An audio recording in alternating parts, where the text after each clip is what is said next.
Jadi pergeseran tanggal itu nggak ada dalil-dalil hukum yang bisa di.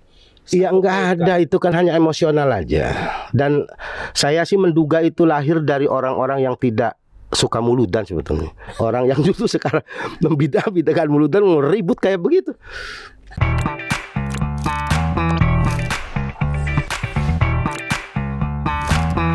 Assalamualaikum warahmatullahi wabarakatuh.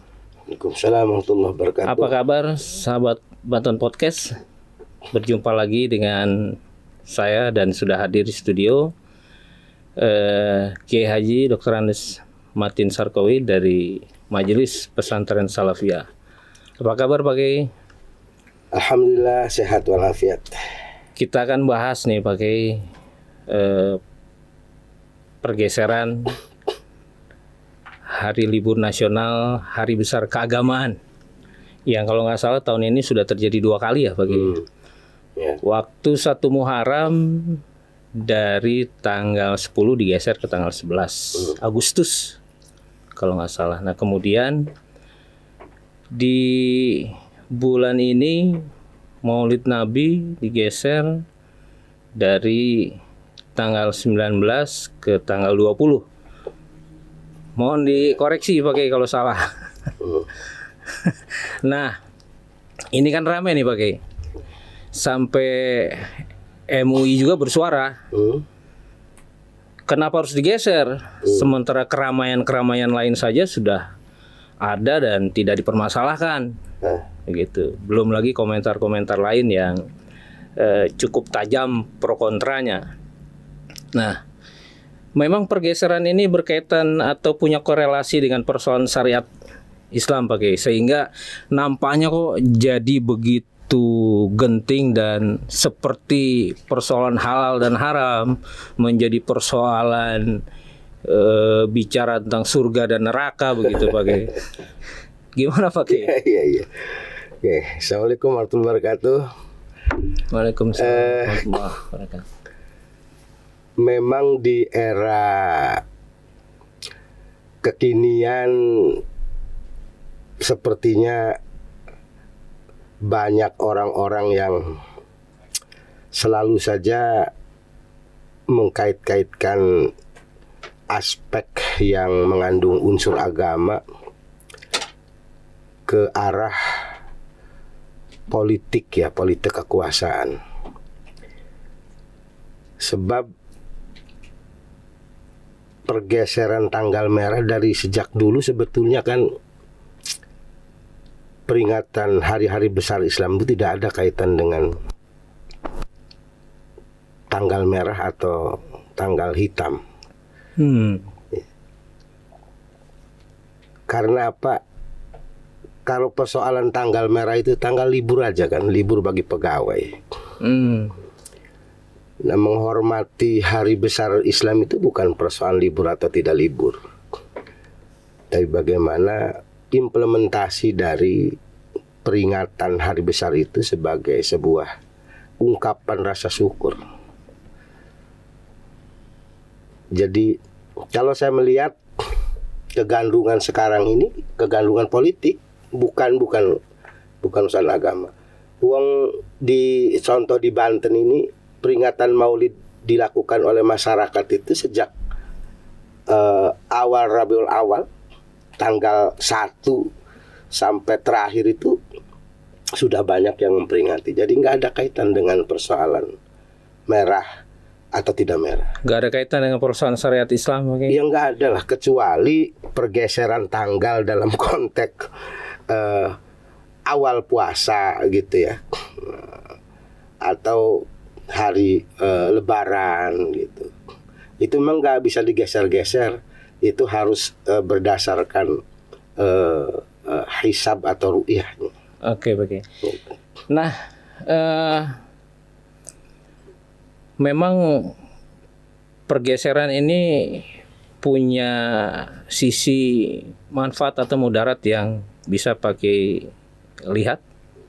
Pergeseran tanggal merah. Iya, pergeseran dari hari libur hari besar nasional Hari Besar Keagamaan. begini ya, peringatan Maulid sendiri ada kelompok-kelompok yang membid'ahkan ya, bahwa peringatan Maulid itu bid'ah gitu ya. Saya sih berpikir yang rame memperbincangkan keterkaitan dengan pergeseran tanggal merah ini kayaknya orang-orang yang gak suka Maulidan sebetulnya. Artinya yang justru mempersoalkan adalah orang-orang yang nggak memperingati. Iya, jadi satu sisi mereka bilang Maulid itu bid'ah, sisi lain ketika ada tanggal merah yang digeser aja ribut gitu. Bagi masyarakat adem-adem aja, kok Maulidan jalan. Tetap jalan. Artinya tetap jalan. Besar-besaran jalan. Makanya saya berpikir, oh ini pasti sebutnya orang yang tidak suka Maulidan. Jadi bikin gaduh dengan aspek yang kaitan dengan agama. Jadi sebetulnya nggak ada hal yang esensial. Nggak ada. Hanya pada persoalan teknis yang kemudian juga sebetulnya bisa dipahami bahwa pergeseran itu karena alasan masih adanya pandemi COVID-19 sebagai.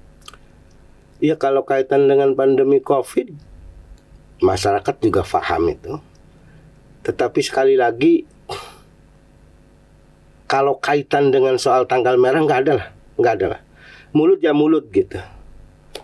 Seperti biasa masyarakat melaksanakan peringatan Maulid yang nggak ada persoalan di masyarakat bawah, nggak ada. Ini kan di tingkatan elit yang sepertinya orang yang jarang melaksanakan Maulidan. Artinya pakai melihat kritik terhadap pergeseran tanggal Maulid ini adalah persoalan-persoalan elit, persoalan-persoalan yang sifatnya lebih politis. Ngegoreng budaya-budaya yang ada keterikatan dengan persoalan agama menjadi arahnya ya kan nantinya begini. Inilah pemerintah yang anti anu gitu kira-kira lah. Gitu Pak. Bisa menangkapnya seperti itu. Nah sekarang apa hubungannya tanggal merah yang di oleh pemerintah dengan peringatan Maulid? Nggak ada. Apakah kemudian peringatan Maulid lalu menjadi haram dilaksanakan di luar tanggal merah? Ya kan nggak juga. Tanggal merah kok pakai dalil. Jadi pada satu kepentingan bagaimana kemudian menggiring opini pemerintah ini tidak care, kemudian tidak pada posisinya untuk secara secara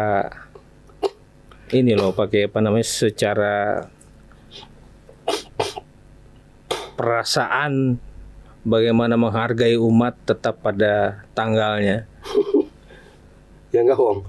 Peringatan Maulid itu boleh dilaksanakan kapan saja. Bahkan di pesantren-pesantren tuh di luar bulan Maulid saja memperingati Maulid. Di luar bulan Maulid. Di bulan Maulid. Bahkan 1 tahun penuh itu melaksanakan Maulid. Dilakukan misalnya ba'da maghrib dengan membaca sholawat, ada yang ba'da isya membaca sholawat. Itu kan Maulidan sama. Ada marhabanan segala macam. Nah, kalau mau kritik nih ya, kalau mau memberikan masukan kepada pemerintah, justru pada hal teknis. Karena begini, kalau istilah bahasa kampungnya hajatan ya, hajatan. Ini peringatan sebuah ya hajatan lah. Kalau hajat nikahan itu harus ada pengantin laki-laki dan perempuan beserta rukunnya ya lengkap gitu. Lalu dilakukan pembukanya dengan membaca Al-Quran, lalu dipandu oleh kiai atau oleh walinya, muqaddimah dan lain sebagai rukun syarat nikah lah begitu. Kalau hajatan sunatan harus ada pengantin sunatnya, kemudian ada bengkong atau dokter yang menyunatnya gitu. Isi dari hajatannya jelas. Kalau di kampung tuh biasanya orang sibuk nyari ayam, berbarengan dengan dipotongnya itu ayam dipotong, lalu ada dugan gitu ya untuk menaruh potongan anu itu. Nah, acara Maulid ini kalau mau memberikan masukan pemerintah harus memenuhi unsur yang bisa disebut sebagai acara Maulidan. Apa itu? Di samping baca Quran, di samping tausiah, mengupas sejarah, ini pembacaan berjanji dan marhaban. Justru kalau tidak ada unsur ini nih, unsur berjanji dan marhaban ini, itu belum ketemu acara Maulidannya. Lalu setelah mereka berkumpul rame-rame mendengarkan bacaan Al-Quran, mendengarkan pembacaan sejarah dengan membacakan sholawat gitu, ya. Lalu ada tausiah. Habis itu baru mengeluarkan sedekah berupa makanan. Begitu. Itu nggak ada yang kasih masukan kayak begitu.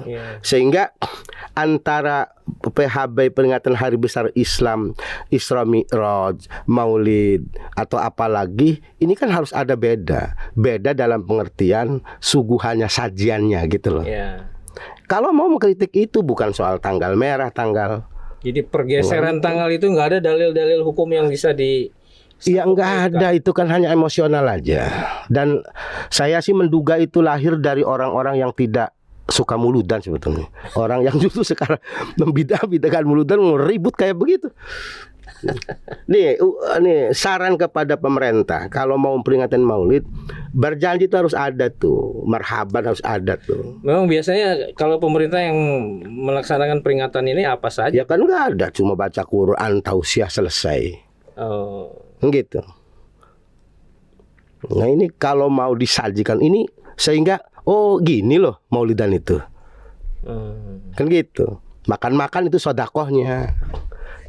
Karena pada saat itu ya, ketika Rasul lahir, kakeknya itu membuat hajatan, sidqoh walimah namanya, sedekah dalam kerangka resepsi gitu ya. Itu sedekahnya makanan. Itu kakeknya Rasul itu menyajikan jenis macam buah-buahan dengan berbagai jenis, kemudian memotong unta, memotong sapi, memotong domba gitu. Jadi kita nih belum seberapa. Itu kalau mau ya, kalau mau memberikan masukan. Ini loh ciri hajat Maulidan tuh harus ada unsurnya ini. Hajatan pengantinan tuh ini unsurnya. Hajatan sunatan tuh ini unsurnya. Gitu. Itu masuknya ke apa? Ke persoalan adab atau persoalan yang mana? Harus adanya unsur-unsur dalam satu pelaksanaan Maulid misalkan. Iya. Kalau nggak dipenuhi, ini hanya pada persoalan adab atau persoalan yang menyangkut hukum? Ya persoalan artinya substansi dari peringatan Maulid itu apa? Kan di samping mensyukuri adalah juga memberikan sejarah. Sejarah ini dikupas sebelum Rasul lahir sampai Rasulullah wafat. Itu semua tertuang dalam ratib gitu ya. Berbagai macam ratib, ada berjanji, dibacakan di situ, mau semalam suntuk juga. Nah itu baru ciri khasnya lah kayak gini. Artinya kalau itu nggak dipenuhi hanya pada persoalan hambar aja, Bang. Hambar. Jadi para ulama misalnya Syekh Nawawi itu begitu syaratnya. Ada baca Quran. Mengapa ini penting ya memberikan sejarah, menyampaikan sejarah kepada generasi ini penting. Agar apa? Agar sebab orang melalaikan sejarah, menafikan sejarah, itu nanti hidupnya akan mudah terbawa arus pembaruan yang mungkin itu substansinya tidak justru negatif gitu. Artinya mohon maaf nih, kan bukan 1-2 lah, banyak. Ketika diperingati Maulid Nabi, hadir penceramah seperti Pak Kiai bilang, pembacaan ayat suci, kemudian ceramah, setelah itu bubar. Nah, artinya penceramahnya ini tidak tahu, memaklumi atau membiarkan. Lah iya, karena penceramahnya kan ya mungkin memaklumi saja ya. Memaklumi. Tapi kalau ini yang perlu maksud saya, makanya yang perlu disampaikan nih itu masukannya. Ini hajat Maulid nih, ini loh unsurnya. kalau pengantenan ada janur kuning gitu kan. Kalau orang mati bendera kuning gitu loh. Kira-kira begitu loh ya. Dan nggak mungkin diganti bendera lain. Ya, nggak mungkin. Nah, kalau hajat maulidan nih unsurnya ini. Harus ada orang masa berjanji, marhaban, ada ya itulah pembacaan sholawat-sholawat. Kenapa kemudian tergerus sebagai unsur-unsur itu banyak tidak dipenuhi dalam peringatan Maulid Nabi? Ya karena saya melihat tadi ada kelompok yang membid'ahkan, kemudian orang sungkan dengan persoalan waktu. Beda loh membacakan sejarah Rasulullah dengan sejarah-sejarah lain. Biar sahabat Benar Podcast utuh menerimanya, berjanji. Ya, pembacaan berjanji, kemudian ada berdiri marhaban, yaitu unsurnya. Ya, kemudian baca Quran. Ya, kemudian ya kalau berjanji itu bahasa Arab dituangkan dalam bahasa Indonesia dengan tausiah lah. Ya, tausiahnya itu nggak kemana-mana nih. Oke, tahan sebentar, biar kita sama-sama belajar. Yang dimaksud berjanji itu apa, Pak? Isinya itu sejarah. Pembacaan sejarah tentang sejarah Rasul Muhammad. Sejarah Rasul Muhammad sejak dia belum lahir ke dunia. Sejak masih ada di dalam kandungan. Bapaknya wafat umur sekian. Ya, kemudian ada juga di sana disebutkan pamannya kemudian yang memerdekakan seorang budak wanitanya untuk menyusui Rasulullah. Makanya di dalam di berjanji disebutkan Abu Lahab itu di setiap hari Senin kelahiran Rasulullah itu ada keringanan siksa katanya ya. Keringanan siksa karena pernah bergembira pada saat keponakannya lahir. Dan ketika Rasulullah lahir itu, Pak, seluruh makhluk Allah ini bergembira, memuji, membacakan sholawat. Yang tidak bergembira itu, yang justru jengkel dengan kelahiran Rasulullah itu cuma satu makhluk tentu. Siapa dia? Iblis. Iblis saja yang nggak suka dengan kelahiran Rasulullah. Semua memuji, semua makhluk. Hanya satu yang tidak mau dengan kelahiran Rasul, yaitu berarti Iblis. Yang membid'ahkan sama dengan posisinya tidak mau. Iya, wallahu alam. ada begini, ada kekeliruan barangkali ya. Posisinya sama dong pakai dengan dengan sang ibu. Jadi ya bisa jadi ya sifatnya ya. Jadi begini ya, orang harus bisa membedakan lah. Mana itu sisi budaya dan mana ini memang sisi substansi yang memang mulut itu dilakukan oleh Rasulullah. Hanya cara kan yang berbeda. Rasulullah ketemu dengan orang Yahudi, mereka hari Sabtu berpuasa. Lalu Rasulullah itu negur, wahai Yahudi lah kira-kira begitu. Kamu puasa apa? Kata Yahudi, ya saya berpuasa untuk memuliakan nabinya, yaitu Nabi Musa. Kata Rasul, aku lebih berhak dan umatku lebih berhak. Maka Rasulullah melaksanakan puasa hari Senin itu adalah rasa syukur atas kelahirannya. Jadi secara substansi itu ada nasnya. Terus sebagai tadi jangan sampai tertinggal, kalau yang dimaksud marhaban itu apa, Pak? Ya, marhaban itu sebenarnya gini, tola'al badru alaina gitu ya. Itu kan ungkapan selamat datang. Artinya sama dengan puji-pujian? Ya, memuji kepada Allah. Dan jangan salah, kata Muhammad sebagai Rasul itu selalu diawali dengan kata Allah. Karena ada banyak orang yang keliru misalnya memusyrikan salawat nariyah. Padahal salat nariyah itu sendiri Allahumma sholli, diawali Allahumma sholli ala Muhammad. Marhaban juga sama. Marhaban ya marhaban, selamat datang marhaban itu. Ya. Nah, welcome lah kalau anunya welcome ya. Jauh Pak Kiai tahu apa sih sebetulnya dibalik alasan membid'ahkan Maulid Nabi? Ya, karena saya bukan orang yang membid'ahkan. Kalau ya saya sih, mereka hanya dangkal pemahaman aja, Pak. Dangkal pemahaman. tidak bisa memilah-milih mana ini yang substansi, mana ini yang sebetulnya budaya. Gitu. Sekali lagi, Rasul puasa hari Senin itu adalah bagian daripada Maulid, memperingati Maulidnya, bersyukur atas kelahirannya. Lalu soal teknis di Banten misalnya ada panjang dengan telur hiasan, itu saking gembiranya mengungkapkan gembiraan. Dan nilai nasinya, sajian-sajian makanannya itu adalah bentuk sedekah. Tapi substansinya adalah bagaimana kita mengenang perjalanan Rasulullah Muhammad SAW untuk mensuri teladani. Nah, ada juga cerita dalam memperingati Maulid. Ada yang memaksakan sampai hutang-hutang untuk membeli segala sesuatu yang bisa disertakan dalam panjang mulut. Pendapat Pak Kiai? Ya kalau dia seneng yang utang, yang penting ngebayar, kenapa enggak? Dibandingkan dengan ya Allah, kehadiran Rasulullah menuntun umat minaz zulumat ilan nur, hutang itu nggak ada apa-apanya itu. Ya. Kan tergantung. Kan itu pandangan kita saja. Ya, pada posisi semangat saat itu. Wong mau ngebiayai apa aja, kadang-kadang kalau nggak terbayar gimana utangnya? Mau nonton bola kadang-kadang nggak punya ongkos ngutang. Artinya itu kan hanya persepsi kita lah ya. Kita memandang-mandang orang seperti itu. Dan biasanya orang begitu tuh yang gak suka muludan, Pak. Kalau yang suka muludan biasa itu.